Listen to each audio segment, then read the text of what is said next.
कॉलेजमध्ये होतं तेव्हा वॉकरवरती यायचा आणि आता सगळं संपलं, शेवटचा दिवस आला, तुम्ही काठीवरती आला.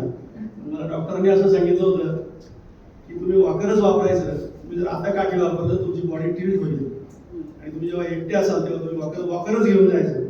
आज फॅमिली बरोबर होती, कुणीतरी बरोबर असेल तरच काठी वापरायची. घरी काठी वापरतो, कॉलेजमध्ये मी वॉकरच वापरायचो. थँक्यू. काय बोलायचं आता?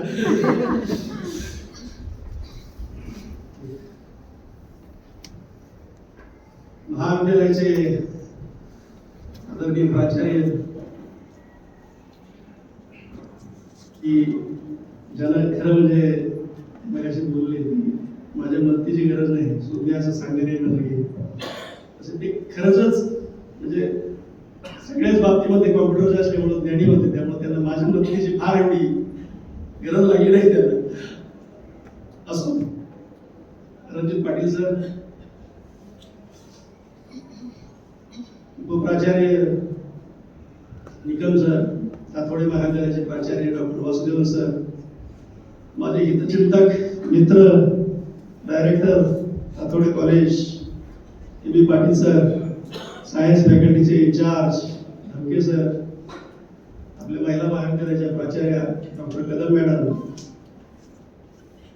माझ्या समोर बसलेले माझे सर्व सहकारी, टीचिंग नॉन टीचिंग स्टाफ, विद्यार्थी आणि माझे सर्व कुटुंबीय, आपणा सर्वांचं मी मनपूर्वक आभार मानतो की आज आपण सर्वजण या ठिकाणी उपस्थित राहिलात.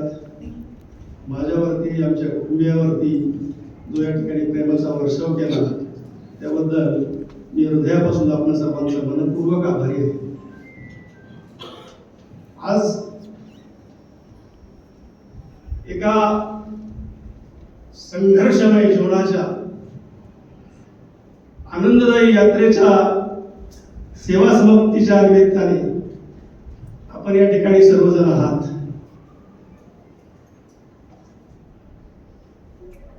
आणि हा दिवस सेवा समाप्तीचा या ठिकाणी साजरा होत असताना माझ्या मनामध्ये खरोखर संमिश्र भावना आहेत. 60 वर्षाच्या आयुष्यातील 35-36 वर्ष जेव्हा तुम्ही अध्ययन आणि अध्यापनाचं काम करता तेव्हा एक प्रचंड मोठा अनुभव किंवा आपल्या आयुष्यामध्ये आपण कुठून कुठपर्यंत कसं कसं आलो याचा एक जीवनपट कंटिन्युअसली 2-3 दिवसापासून माझ्या मनावरती तो बिंबत होता.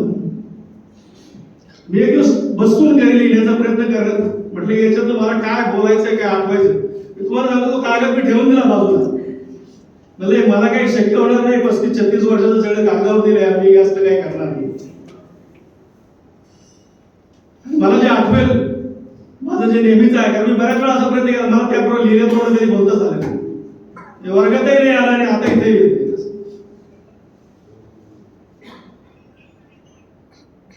खूप गमतीशीर किस्से आहेत. मला भुका लागली असती त्याच्यामुळे थोडं रॅपिड गायमध्येच घेईल. पण आता हा शेवटचाच दिवस आहे, परत माझं कोणी ऐकणार नाही. तिकडं ऐकलं नाही असं मी गृहीत. म्हणून एक बऱ्याच तुम्ही अंशी आमच्या घरच्यांनाही बऱ्याच गोष्टी माझ्याबद्दल माहिती नव्हत्या. कदाचित ते ऍग्री करतील की मला शाहू महाराज म्हणतात हे त्यांना माहित नव्हतं माझ्या माहिती.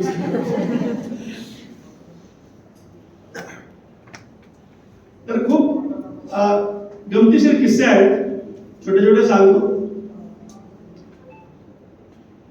माझा जन्म मलठण गावच्या तालुका शिरूर जिल्हा पुणे येथील एका सर्वसाधारण कुटुंबामध्ये, शेतकरी कुटुंबामध्ये झाला. त्या काळी एखाद्या कुटुंबामध्ये 10-12 मुलंही सहज व्हायची, सहज असायची 10-12 मुलं. आता एकाच आपण आउट होतो. परिस्थिती तशीच आहे. आणि माझ्या अगोदर म्हणजे माझ्या आईला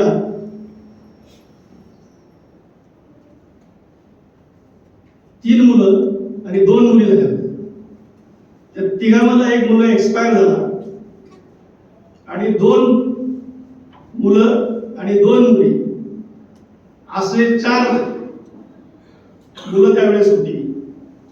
आणि मग मुलींपेक्षा मुलांची संख्या जास्त असली पाहिजे या भावनेनं ती 5व्यांदा प्रसूत झाली. आणि त्यावेळेस दवाखाने वगैरे अशा काही गोष्टी नव्हत्या. आणि जेव्हा तिला प्रसूती वेदना व्हायला लागल्या तेव्हा एका बैलगाडीमध्ये घालून मला दवाखान्यात घेऊन चालले. आणि त्या दवाखान्यात त्या बैलगाडी जात असताना एका दगडावरून ती बैलगाडी गेली आणि एका धडक्यात माझा जन्म झाला. आणि बघितलं त्यांनी काय झालंय, मुलगा झालाय, तो मुलगा झालाय म्हटलं ते काम एकदम बक्कड झालं. आमच्या बायकोने मला विचारलं लग्न झालं तुमचं नाव फक्कड कसं ठेवलं म्हटलं, मग तिला हिस्ट्री विचारली. म्हणजे मला तुमचं नाव घ्यायला कसं तरी वाटतं, म्हणजे मग तू बदलून टाक. तर अशी ही कहाणी आहे नावाच्या पाठीमागची. पुढे आम्ही राव लावलं जरा बरं वाटावं म्हणून लोकांना. पण शेवटी त्या नावापेक्षा त्या फक्कडमध्ये जास्त मजा वाटायला लागली आणि सगळ्यांनी मनसोक्त आरोप लुटून. तर असा हा किस्सा आहे. पुढे माझं माध्यमिक आणि उच्च माध्यमिक शिक्षण हे रयत शिक्षण संस्थेमध्ये आमच्या गावामध्येच झालं. 12वी सायन्सला माहित नव्हतं काही, आमच्या घरामध्ये फारसं कोणी शिकलेलं नव्हतं. फक्त 10वी नंतर, कारण त्यावेळेस 10वी नंतर तुम्हाला आर्ट्स, कॉमर्स आणि सायन्स हे 3च प्रकार माहित असायचे.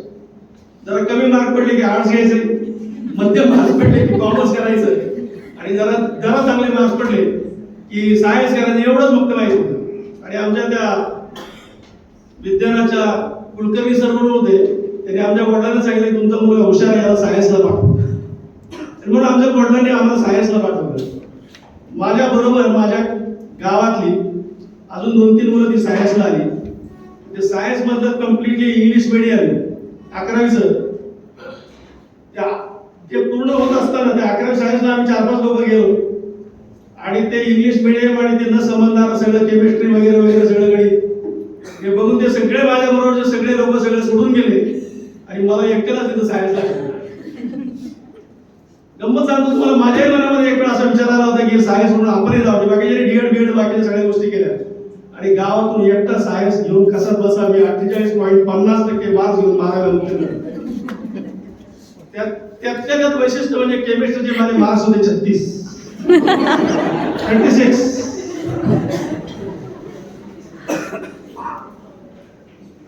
काहीच कळत नव्हतं. आता 48.50 आपल्याला कोण कॉलेजला कुठे मार्क्स देणार, ऍडमिशन देणार. म्हणून पुण्यामध्ये आलो. पुण्यातली हवा त्यावेळेस मला कळली काय असते ती. फर्ग्युसनला गेलो, एसपीला गेलो, 2-2 दिवस लाईनमध्ये थांबलो. फॉर्मच मिळायला मला 2 दिवस लागायचे. भरलेला फॉर्म स्वीकार करायला अजून वेळ लागायचा. आता मी आज बरेच प्रकार बघितले. फर्ग्युसनला माझा अनुभव वेगळाच, तिथलं सगळं चित्र एसपीचं बघून तर मी हलूनच गेलो. म्हटलं आपला जन्माला काय अर्थ नाही. मॉडेलला गेल्यावर जरा बरं वाटलं. तिथे एक फॉर्म देणारा माणूस नरवडे म्हणून होता, त्या जिन्याच्या खाली बसलेला होता. तो नेमका आमच्या गावाकडचा सविंदनेचा होता. दंडोदे म्हटलं तुम्ही मलठणचे का? म्हटलं हो. आपल्याला ओळखणारं कुठेतरी दिसतंय. त्याने मला फॉर्म दिला, सांगितलं कसं भरायचं आहे. मी त्याला म्हटलं मला 48.50% मार्क्स, मॉडेलला नंबर लागेल बरं वाटलं तुम्हाला सांगतो. आणि खरंच माझा नंबर मॉडेलला लागला 48.50% मार्क्सला. कारण माझा अनुभव आधीच्या आठवड्यात खूप वाईट होता. मला फॉर्मच देत नव्हते तिथे एसपी वाले ते. आणि मला तो फॉर्म मिळाला, माझा ऍडमिशन झालं. तुम्हाला सांगतो BSc ला छत्रपती ताराबाई मराठा हॉस्टेल जे आहे त्या कॉर्पोरेशनच्या कोपऱ्यावरती, तिथं त्या हॉस्टेलला ऍडमिशन घेतलं आणि आमचा BSc चा प्रवास झाला. 2nd इयर पर्यंत महाविद्यालयामध्ये किंवा त्या वर्गामध्ये कोणालाही माहित नसताना मुलगा SYBSE ला फर्स्ट आला आणि पुण्यातले सगळे विद्यार्थी माझे मित्र.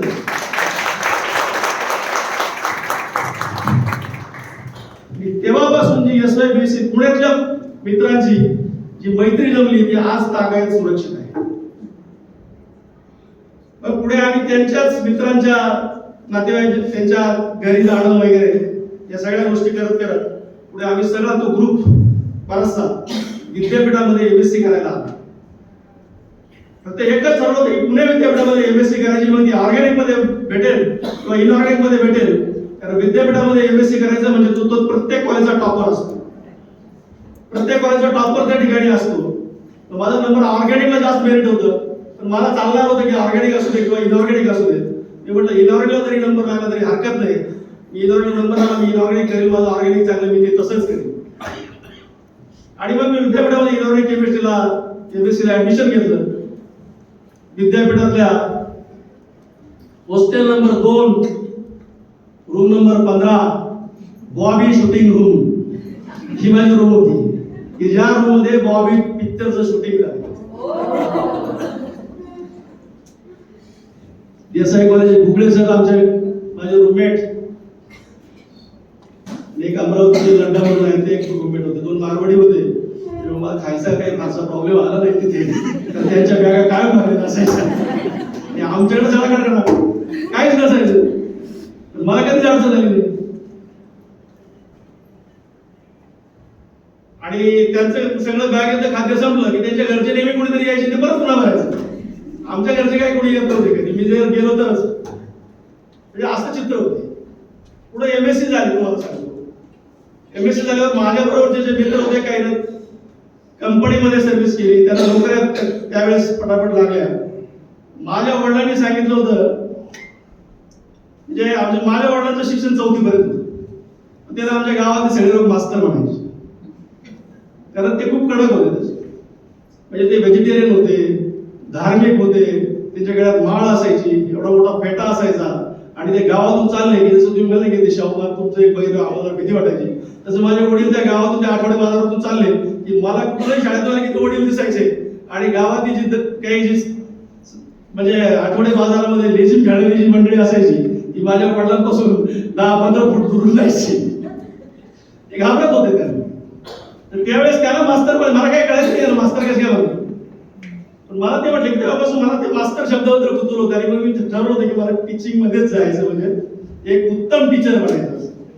आणि म्हणून मी BSc मध्ये 3rd इयर BSc ला असताना मी MPSC परीक्षा उत्तीर्ण झालो असताना मला प्राध्यापकच व्हायचंय हे मी त्याच वेळेस ठरवलं होतं. आणि म्हणून MSc झाल्यानंतर माझ्या काही मित्रांना कंपनीमध्ये नोकऱ्या लागल्या असताना देखील मी अकॅडमिक्स मध्येच आपल्याला करिअर करायचं हे चूज केलं आणि त्या दृष्टीने पावलं टाकायला सुरुवात केली. MSc झाल्यावर हॉस्टेल सुटलं, कारण MSc झाल्यावर तुम्हाला हॉस्टेलला राहता येत नाही. आता राहायचं कुठे, नोकरी कुठे? नुसतं MSc ला कसली आली नोकरी? एक तर तुम्हाला PhD करणं गरजेचं होतं, सिनियर कॉलेजला काम करायचं असेल तर. विद्यापीठात 3rd क्रमांकाने त्यावेळेस पास झालो मी, माझ्या पुढे 2 विद्यार्थी होते. आणि आमचा प्रवास सुरू झाला आता नोकरीचा. तर नोकरीचा प्रवास हा सुरू होत असताना माझ्या पुढे हॉस्टेल गेल्यामुळे आता राहायचं कुठे, तर एक काळेवर एक माझा विद्यार्थी आहे ख्रिश्चन, त्यांची 3 मुलं होती, 1 रूम किचन होतं. त्या रूम मध्ये त्यांनी मला चौथा, मी त्यांच्यासारखा दिसत होतो त्यामुळे ते मला भाऊच म्हणायचे.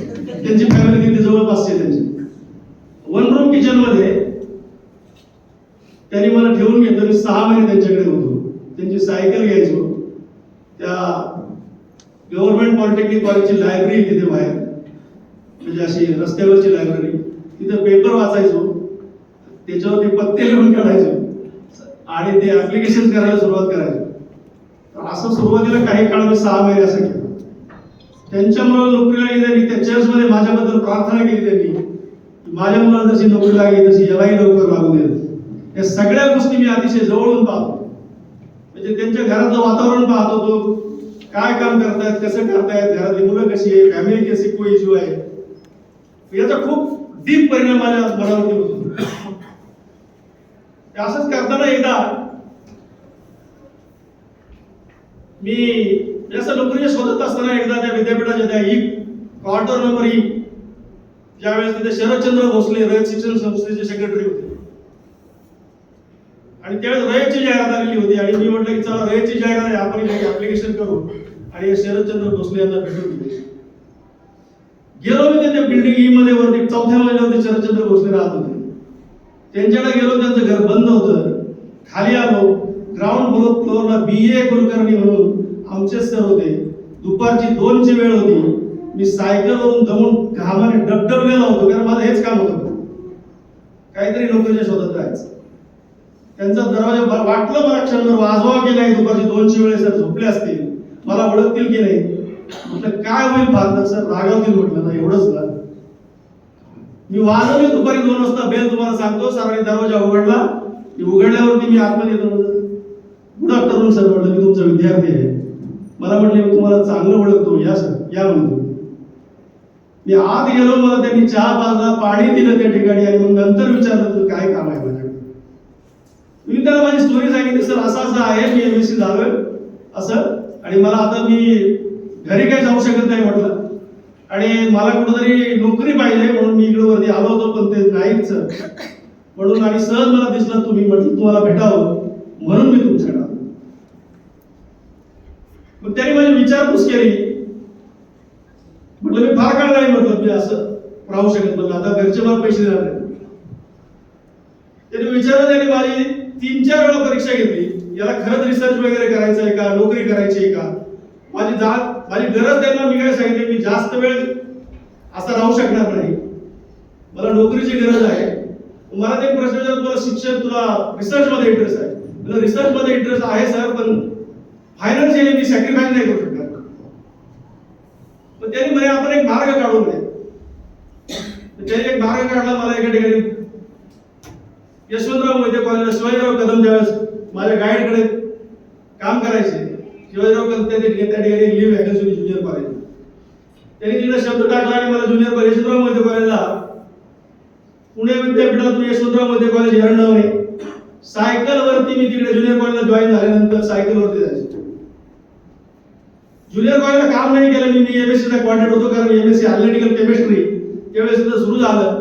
आणि आता जे जैन कॉलेजचे जे प्राचार्य आहेत तुमचे संजय गायकवाड सर, ते माझे पहिले विद्यार्थी आहेत जैन सेक्रेटरी, पहिले अॅनालिटिकल केमिस्ट्री तिथले स्टुडंट. असा प्रवास सुरू झाला. म्हणजे दिवसभर तिकडे जायचं, तिकडे त्या कॉलेजला शिकवायचं, MSc ला शिकवलं. मला उलटा प्रवास सुरू झाला. मी आधी PhD ला शिकवलं, PhD च्या मुलांचे प्रोजेक्ट केले. MG चास्कर माझ्याकडे प्रोजेक्ट केले, चास्कर सरांचे, तिकडे आता ते कुलगुरू आहेत. रसाळे सर त्यांचे मित्र होते. मी सुरुवात उलटी झाली माझी. त्याच्यानंतर MSc, त्याच्यानंतर BSc, खाली 8वीपर्यंत शिकवले. त्यामध्ये मी क्लासेस वगैरे बघितले. गंमत सांगतो तुम्हाला. तर असा सुरू झाला प्रवास. पण पुढे इकडे घरी कॉलेजला यायचं, रिसर्च करायचा, डिपार्टमेंटला यायचं, रिसर्च करायचा. सायकलवरती त्या भोसलेनगरला मी राहायचो आणि सकाळी 7:30 प्रॅक्टिकल घ्यायला MSc अॅनालिटिकल केमिस्ट्री तिथे जायचो. सगळी MSc प्रॅक्टिकल सेट केली. 50 फर्स्ट इयर आणि second year 50 practical MSc analytical chemistry set केली. कोणी टीचर नाही आला विद्यापीठात की मी जाऊन स्वतः लेक्चर घ्यायचो. ग्रुप थेअरी वगैरे वगैरे बरेच विषय शिकवले मी एकाच वेळेस MSc. तर माझं फ्रेश झालेलं होतं, तेव्हा मला काही अडचण नव्हती. कॉलेजच्या लोकांना प्रॉब्लेम होता. अकॅडमिकली आम्हाला थोडा म्हणजे किडा असल्यामुळे मला शिकवण्याचं काही वाटत नव्हतं, मला ते वाटायचं. तर असा प्रवास सुरू झाला. पण पुढे